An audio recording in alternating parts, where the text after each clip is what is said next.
Фильмы, ролики, тексты. Тысячи новостей.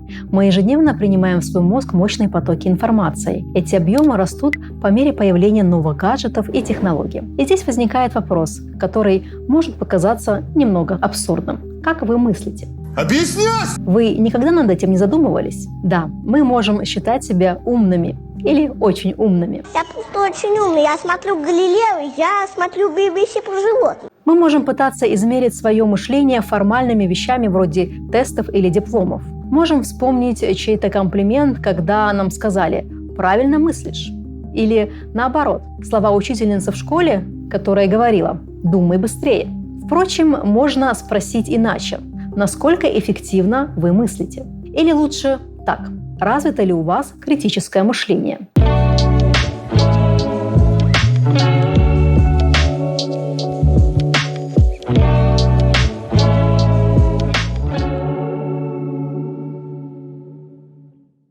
Правда, любая ситуация выглядит гораздо более объемной и понятной при взгляде со стороны. Итак, представим себе самого обычного рядового гражданина. Назовем его гражданин Н. Живет в городке неподалеку от мегаполиса. Часто там бывает по делам или для развлечений. Наш гражданин Н работает прорабом, делает ремонты и строит частные дома. У вас несчастные случаи на стройке были? Не, пока еще ни одного не было. У него высшее математическое образование, но особой роли в его жизни оно так и не сыграло. А знания ни разу толком и не пригодились. Поэтому по утрам наш герой читает литературу по теме строительства, пьет чай, листает новости, переходя с одного сайта на другой. С некоторыми своими дополнениями. Это не точно. Как-то раз он оказался на новостном сайте, о котором никогда раньше не слышал. И его внимание привлекла новость, выделенная красным шрифтом, украшенная молниями и пометками «Срочно». Новость сообщала о строительстве космического центра будущего в лесах рядом с его городком. Бюджет проекта – 1 000 000 000 рублей. Наш гражданин Н удивляется, вздыхает и чуть не подавился чаем. Он бегло прочитал новость, хотел листать дальше, но передумал и собирается прочитать ее еще раз, более внимательно и вдумчиво. Вот здесь стоит поставить ситуацию на паузу. Дело в том, что у человека нет слаженной системы эффективного мышления, которая была бы заложена самой природой. У нас по умолчанию есть только сомнение, древний физиологический механизм. Я сделал! Конечно. Сомнение – это то, что роднит нас со зверем, который боится идти по ночному лесу. Происхождение всех сомнений – мир наших фобий перед неизвестным, боязнь совершить фатальную ошибку. Мы смотрим на ночное небо, а мозг через подсознание подсказывает нам: неизвестно, что там в космосе, вдруг там полно опасностей. Точно так же это работает и с любой другой информацией. Прочитав новость о космическом центре за 1 000 000 000 рублей, наш герой сразу споткнулся о защиту собственного мозга. Может такое быть? Разве это правда? Никогда бы не подумал. Это сомнение, лестница на уровень критического мышления. Как мыслить критически? Чтобы мыслить эффективно, нужна система. Люди всегда подвергали сомнению то, что им говорят. Древние жрецы и шаманы говорили им, что вожди – это дети богов, а наши предки в этом сомневались. Не может быть! Проповедники рассказывали им о чудесах, и в этом наши предки тоже сомневались. Телевидение показывало зрителям полет в космос, и они точно так же сомневались, говоря себе: вряд ли такое возможно. Такова картина человеческого разума. Вы что, купите эту дрянь за 30 тысяч? Это невозможно. У чувака кровь пошла из носа, и он просит 30-ку?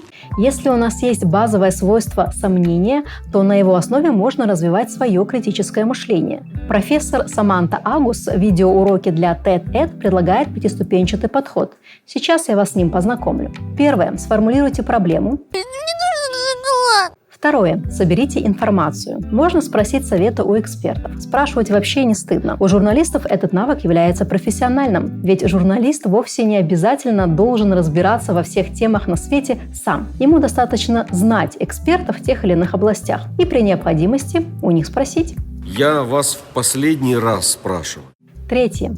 Получили информацию? Используйте. Задайте себе ряд критических вопросов. Чем я руководствуюсь в этой ситуации? Эмоциями? Хочу услышать желаемое, а не правду? Считаю ли я, что мне говорят правду? Звучит ли моя интерпретация информации осмысленной? Какая предстоит ответственность? Все понятно. Вот что творится. Четвертое. Подумайте о последствиях. Что будет, если новость или информация окажется правдой? И, наконец, пятое. Узнайте, есть ли другие точки зрения. Это поможет увидеть варианты, оценить свой выбор и принять взвешенное решение. Помни, я лишь предлагаю узнать правду, больше ничего. Человек с развитым критическим мышлением более гибкий в принятии решений. Негибкий человек – заложник своих установок и стереотипов. Он бескомпромиссен, категоричен и несговорчив. Иногда это может серьезно ему навредить и мешает видеть картину мира более полно. Теперь давайте снимем нашего героя с паузы и вместе с ним пройдемся по ступенькам пирамиды критического мышления. Первое. Сформулируйте проблему. Среди тонны профессиональных знаний, бытовых сплетен, свежих сериалов и новостей вычленяем одну. Рядом с маленьким городком будут строить космический центр за не менее космические деньги. Как это отразится на жизни рядом живущих людей? Ведь ветер глобальных изменений может не только высоко вознести, но и ворваться ураганом в ваши планы и снести их. Убираем эмоции, просто размышляем. Когда ему будет приятно, я буду чувствовать, что мне тоже приятно. Теперь надо собрать информацию. Наш прораб готов к любым взглядам, объяснениям и трактовкам. Он готов принять информацию, которая подтвердит эту статью или дополнит ее новыми деталями. Или наоборот, услышать, как кто-то все это опровергнет. И вот наш герой переключает каналы телевизора. Там уже есть схожие новости.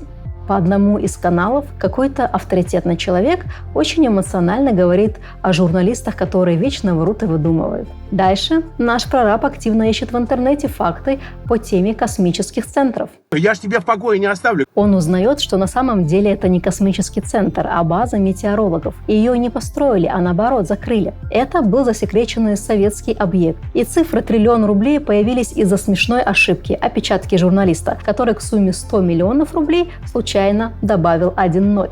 Такое тоже бывает. Невероятно, но факт. На 4-й уровень последствия нашего прораба привела природная смекалка. Он человек бывалый и знает, что на старых объектах, которые закрывали раньше, всегда лежали отличные стройматериалы. И если на закрывающемся объекте есть что-то лишнее, значит, это лишнее будут продавать по невысокой цене. Сущие копейки. За мою деятельность. Вот, Так это зарплата? Да, это все. Вывод прост. Закрытие метеорологической базы – это возможность выгодно купить стройматериалы для работы. Что это изменит? Полуфейковая новость с непонятного сайта привела к тому, что семья нашего героя станет жить лучше. Просто благодаря его решительности развивать свой разум. Вот тогда. Критически мыслящий человек – это самостоятельно мыслящий человек. Конечно, мы можем прислушиваться к мнению окружающих. Главное, чтобы это было осознанное решение. Самостоятельно мыслить нужно не вопреки для кого-то, демонстрации взрослости или своей оригинальности. Это нужно делать для самих себя. Иначе думать и делать выбор за вас будут другие. Да как так-то, а? Чем больше в обществе людей с эффективным критическим мышлением, тем меньше там места для мракобесия, фейков и обмана. «Преклоняйтесь пред духом сомнения», говорил Луи Пастер. Или не говорил? Я не в курсе. Критическое мышление начинается с недоверия к чужим словам, с банальной привычки сомневаться. И да, не стоит верить, что все эти умные цитаты, которые вы читаете в интернете, на самом деле говорили или писали именно те люди, которыми они подписаны. Никогда не поздно, никогда не рано поменять все поздно, если это рано. Это было Джанлы Шоу. До встречи.